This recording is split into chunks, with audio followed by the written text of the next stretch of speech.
Un seul titre pour ce soir, Mahamat Idriss Déby est investi président de la République. Ce matin du 23 mai au Palais des Arts et de la Culture, ce sont plusieurs chefs d'État et gouvernement qui ont pris part à la cérémonie. Un quinquennat avec beaucoup de défis, dit-on. Et puis pour parler de cette question d'investiture, nous recevrons sur ce plateau, dès l'entame de cette édition, notre invité du journal, Maître Hissène Abdoulaye, et qui va nous entretenir sur quelques questions. Bienvenue, bonsoir.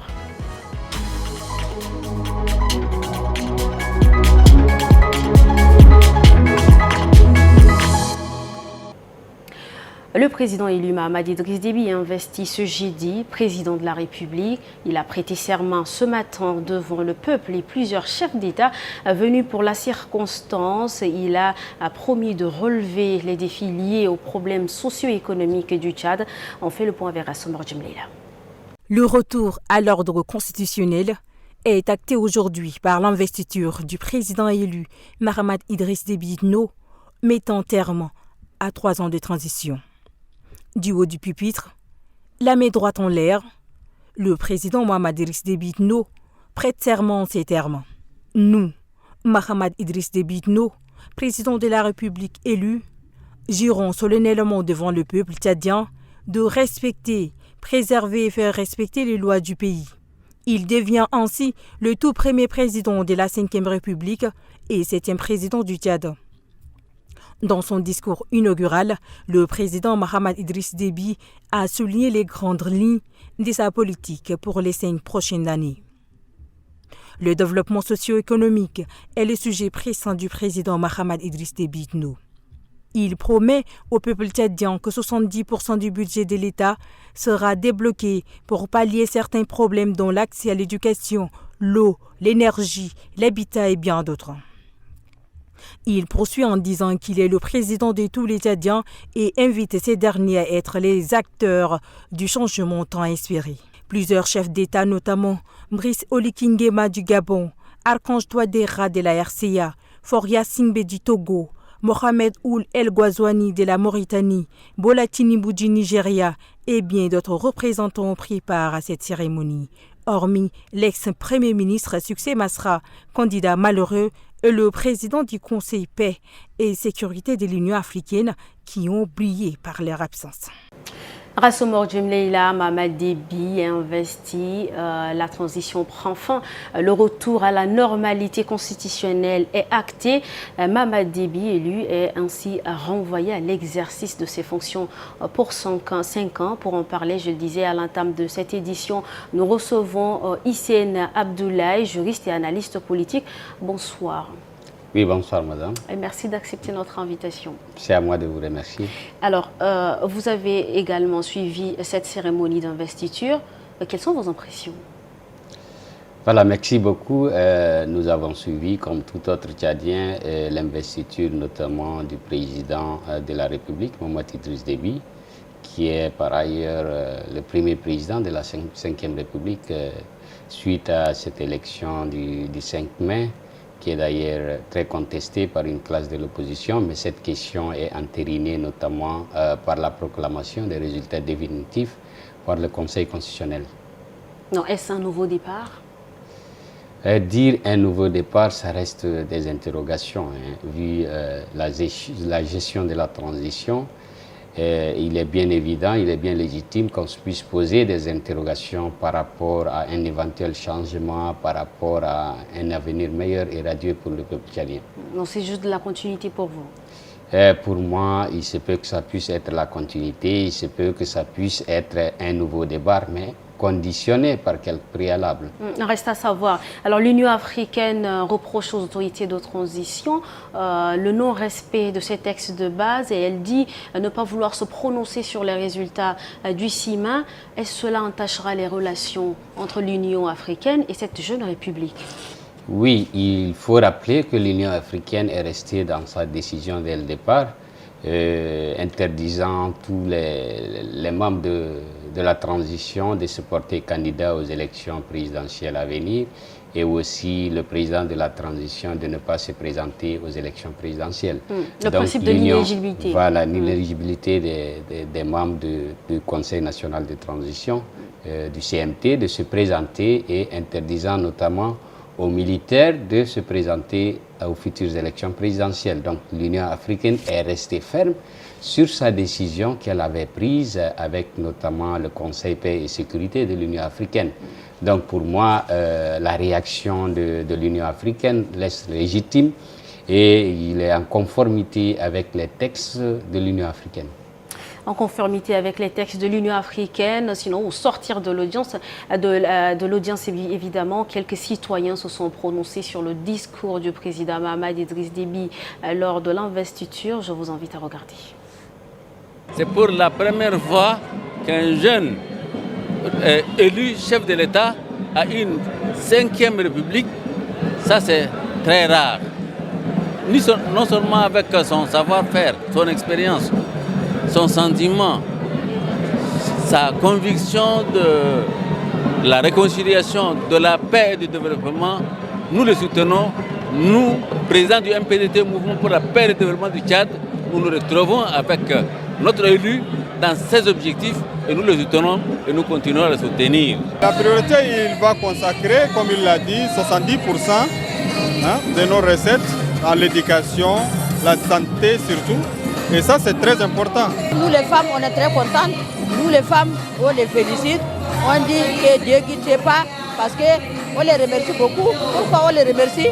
Parce que durant 3 ans qu'il est en transition, le président de la République a respecté beaucoup le quota de la femme. En Afrique, parmi tous les pays en transition, c'est le Tchad qui est sorti. Nous avons ce sentiment de fierté aujourd'hui, d'avoir accompli notre devoir. Moi, en tant que aussi parlementaire pendant la phase de la transition, je me réjouis, je voudrais féliciter tous les Tchadiens et en particulier le président de la République démocratiquement élu. Je lui souhaite bon vent, bonne chance et bon mandat. Tous les Tchadiens aujourd'hui aspirent au changement dans le sens du développement, que ce soit l'accès à l'eau, l'accès à l'énergie, la modernisation de l'administration et tout cela, l'élevage, l'agriculture. C'était au cœur de son discours, au point où 70% du budget de l'État va aller dans ce sens. Nous espérons un Tchad uni, à jamais retourner vers un développement durable et nous nous sentons prêts à vraiment abattre tous les chantiers qu'il faut pour que notre pays sorte la tête de l'eau et qu'il soit vraiment au diapason de toutes les nations et que nous soyons un peuple uni, fort et un peuple prospère, un peuple qui puisse être vraiment représenté dans le monde entier et fier de ses fils. Alors, Monsieur Hissène Abdoulaye, des Tchadiens pensent qu'ils peuvent se permettre d'être optimistes. Ceux notamment qui ont assisté à la cérémonie, ils sont confiants du discours qu'ils ont entendu. Est-ce que vous partagez cet avis? Vous savez, madame, les discours restent les discours. Moi, je suis de ceux-là qui croient aux actions, pas aux discours, pas aux promesses. Et donc, si vous prenez le discours d'investiture du président de la République, c'est très ambitieux. Quand il parle qu'il va allouer les 70% des recettes publiques à l'éducation, à la santé, à l'eau et à la souveraineté alimentaire. Mais au-delà des discours, il faut l'accompagner avec des actions. Moi, j'ai des doutes très très forts dans la continuité de l'ancien système qui consistait la prédation des richesses de ce pays, les détournements, la corruption. Et tant qu'on ne met pas en priorité la question de la justice, la question de l'équité, aucun changement ne pourra arriver. Et donc si certains Tchadiens pensent qu'ils croient à ce discours, il y a d'autres qui pensent beaucoup plus aux actions qu'au discours. Et donc je suis de ce bloc-là qui croit aux actions et non au discours. On en a beaucoup attendu dans ce pays et on en a eu assez de promesses lors de la gestion de la transition avec Mahamat Idriss Déby. Il nous a fait beaucoup de promesses d'ailleurs. Et donc, moi, je me dis que nos dirigeants sont champions en discours, sont champions en promesses, mais les réalisations, il y a beaucoup d'interrogations qu'on va se poser. Donc, ce ne sont que des promesses de plus. Pour moi, s'il n'y a pas d'actions à côté, ça reste que des promotions, ça reste que des promesses, ça reste que des discours. Mais sur son discours, quand il dit qu'il est élu pour tous les Tchadiens, et là, je crois à ça. mais il faut l'accompagner avec des actions. Moi, je suis très méfiant, très réticent par rapport à la réalisation des programmes très ambitieux qu'ils nous ont brandis lors de la campagne électorale. Donc il reste beaucoup d'interrogations tant que la question de la justice n'est pas réglée, tant que la question des détournements des biens publics n'est pas réglée, et tant que ceux qui ont commis des crimes économiques n'est pas sur la table du président de la République, moi je pense que ça resteront toujours des promesses. Ça resteront toujours des promesses. Hissène Abdoulaye, vous êtes juriste et analyste politique. Je vous remercie. Merci beaucoup. Et le président de la République vient d'accepter la démission du Premier ministre Succès Masra et celle de son gouvernement. Il le remercie pour le travail abattu pendant 5 mois. Un nouveau gouvernement est attendu dans les jours qui suivent.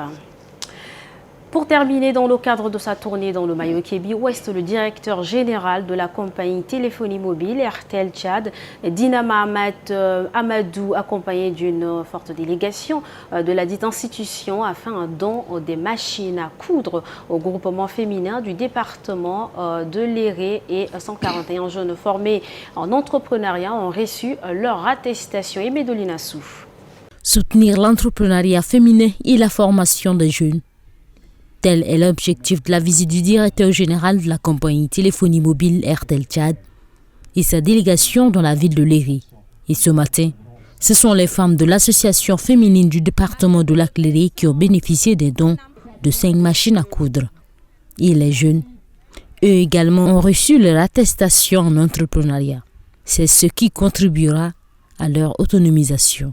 Grande joie, une immense joie d'accueillir ces machines si louables par RTL Money. Par RTL Tchad, je m'excuse. En présence du directeur général qui est devant vous, je remercie son geste si louable pour donner aux femmes, aux associations de femmes du Lac-Léré. Pour le directeur général, tout est possible à la jeunesse du Mayo-Kébi Ouest d'oser et de rêver grand, mais aussi au groupement de femmes d'expanser leurs activités. Une femme, c'est celle-là qui est le pilier de tout un foyer, de toute une nation. Si elle réussit, c'est toute la famille qui réussit et surtout le pays qui réussit. C'est comme ça, nous avons doté de quelques machines. Nous allons vous observer. Nous reviendrons encore pour voir comment vous faites bon usage de ces machines. Si nous voyons en vous des personnes sérieuses et qui ont pris ce destin en main, qui travaillent dur pour que ça aille de l'avant, nous allons encore venir investir beaucoup en vous. Une visite qui a permis la formation de 41 jeunes en entrepreneuriat afin de contribuer à la lutte contre le chômage et d'initier les jeunes à entreprendre pour être autonomes. Merci à toute l'équipe de la rédaction. C'est ainsi que nous bouclons cette édition. Merci à vous, chers téléspectateurs, de l'avoir suivi. Bonsoir.